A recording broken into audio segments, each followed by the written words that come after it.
we've actually executed some of our programs on our schedule in terms of the by-election for both constituencies.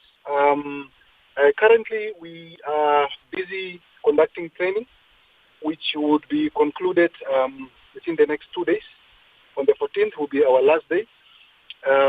But in terms of preparedness, what we've covered thus far, we are prepared to deploy our teams on the 15th and 16th.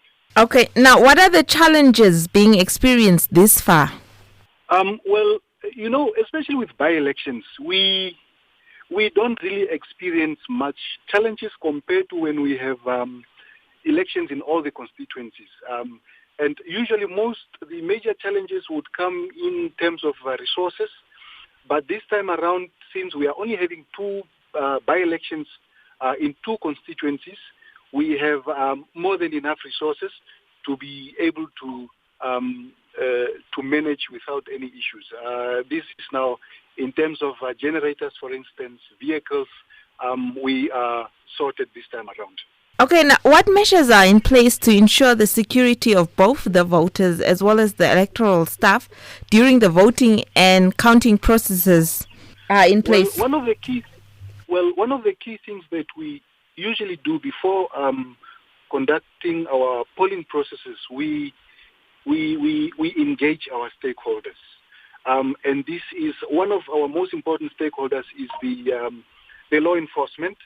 And on the 4th and the 5th, we actually had a stakeholder engagement with law enforcement as well as with the representative of various political parties, especially those ones who are taking part in these two by-elections.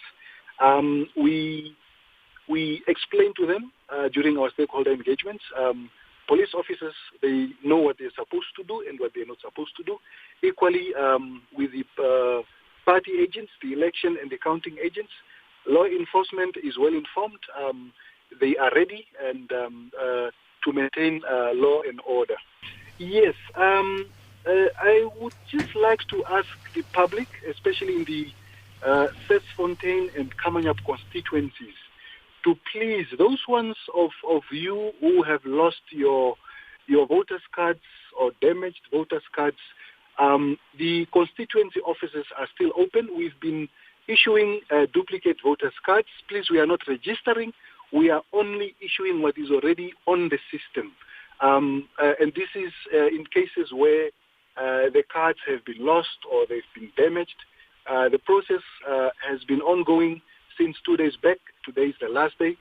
So please, you still have time to approach the constituency offices or the councillors' offices, as they are well known in the constituencies.